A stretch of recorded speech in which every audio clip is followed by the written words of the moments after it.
You come home, you walk through that door, and your baby looks right past you, twists their entire body toward your partner, and reaches with both arms like they haven't seen them in weeks. You were gone the same amount of time. You do the same things. You love them just as hard. And yet here you are, standing in your own home, holding a polite smile over a feeling you haven't told anyone about. Not anger, not jealousy exactly, something quieter and more confusing than both of those things. A question you keep almost asking, why not me? Most people tell you it's a phase. Your pediatrician says it's normal. Your partner probably tries not to make it weird. And technically, all of them are right. But there is something none of them are telling you. Something researchers who study early attachment behavior have spent years documenting. And it has nothing to do with how much you love your baby. It has everything to do with one specific thing you are probably doing or not doing without realizing it at all.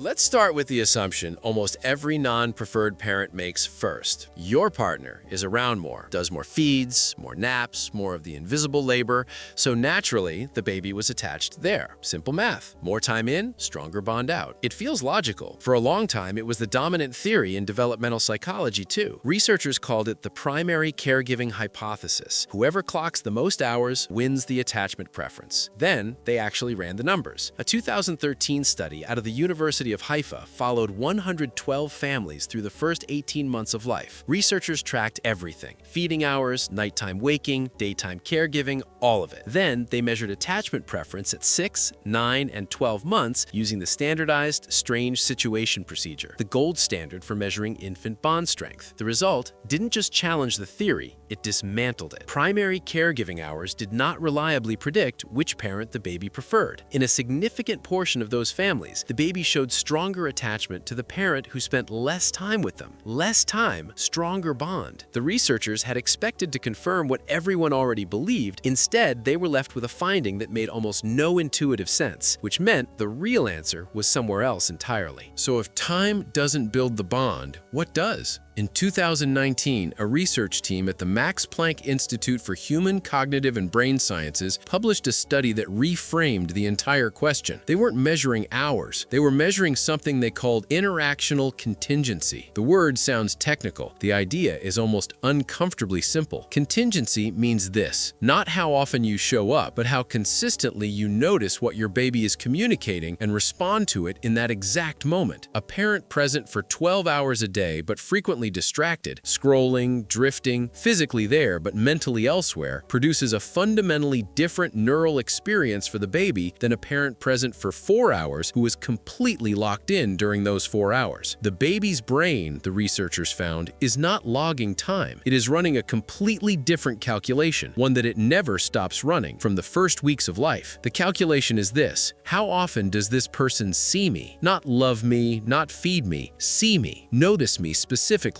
catch what I'm signaling before I have to escalate it. And here is where it gets strange, because babies as young as 8 weeks old have already demonstrated the ability to detect whether a response is genuinely connected to their own behavior or whether it just happens to coincide with it. The researchers tested this using something called the mobile contingency task. An infant is placed beneath a mobile. A ribbon connects the mobile to the baby's leg. When they kick, the mobile moves. Most infants figure this out within minutes, and when they do, something shifts. They start kicking with purpose, with what you can only describe as delight. They are not just moving a toy, they are discovering that their actions produce results, that the world responds to them. Then, researchers changed one thing. They disconnected the ribbon and made the mobile move randomly, completely independent of anything the baby did. The infants noticed immediately. Not in words, not in a way they could point to, but the data captured it clearly. Heart rate changes, reduced engagement, a pattern of withdrawal that in older subjects you would recognize instantly as frustration followed by giving up. The researchers concluded that the infant brain arrives pre-wired with a detection system specifically for contingency, for cause and effect, for I did something and it landed. At every single interaction with every caregiver runs through that exact same system. When your partner catches the early cue, the specific kind of fussing that means tired, not hungry, the reach that means hold me, not entertain me, they are not just being attentive, they are accumulating something researchers researchers call felt security, a neurologically encoded signal laid down interaction by interaction that says, this person is tracking me. This person is safe. The baby reaching for your partner at the end of the day is not making a sentimental choice. They are following the output of an evaluation that has been running since before they could hold their own head up. And now we get to the part that most videos on this topic never reach, because here is what actually happens when a parent feels the silent rejection. When the arms reach past you week after week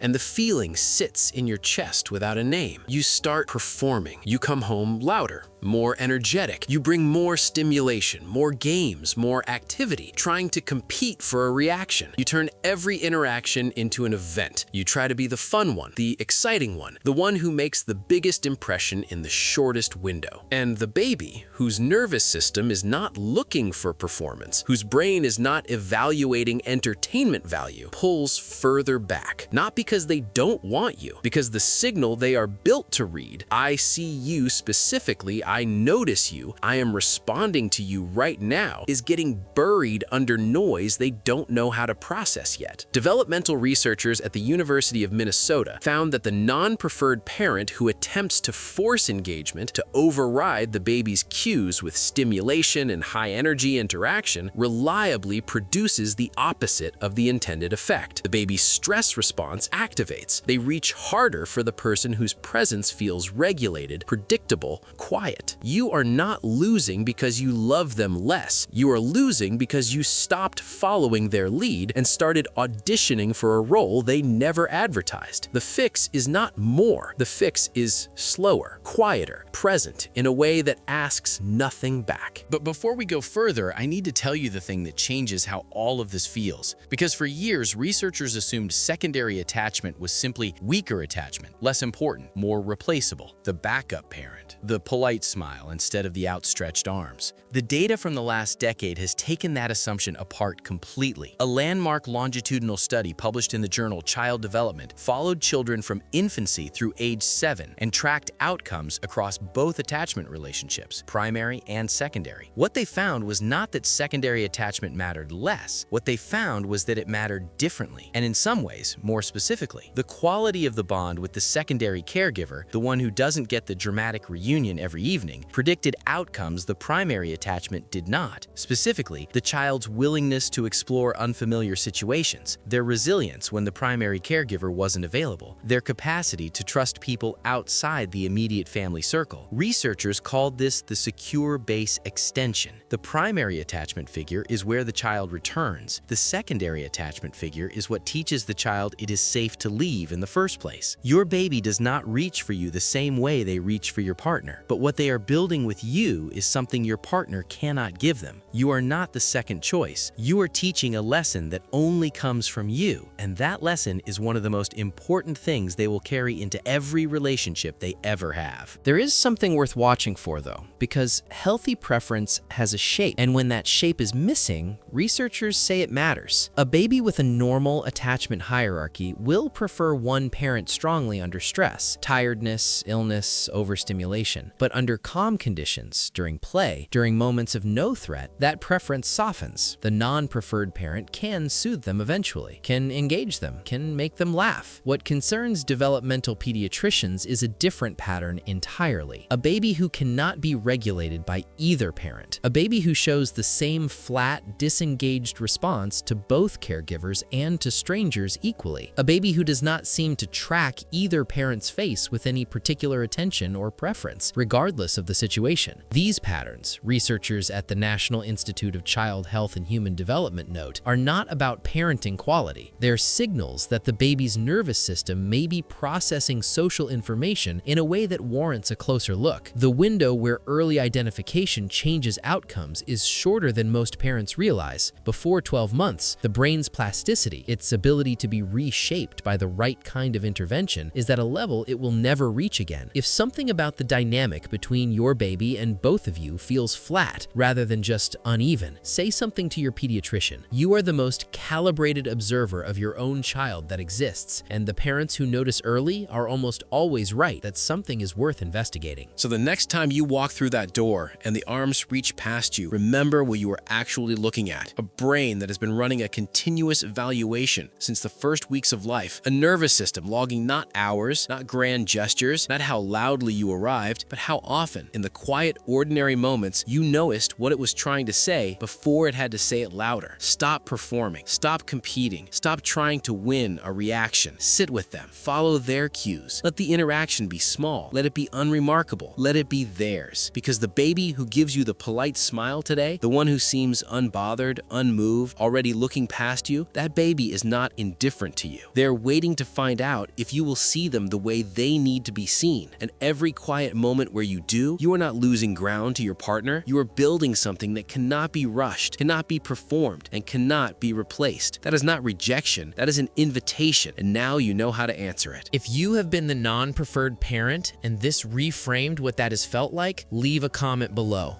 Because this experience is far more common than anyone admits, and the silence around it does real damage. And if you want to understand why babies go completely still the moment they sense tension between their parents, why they pick up on things no one told them to notice, that is the next video. The research behind it will change how you think about every conversation you have near them.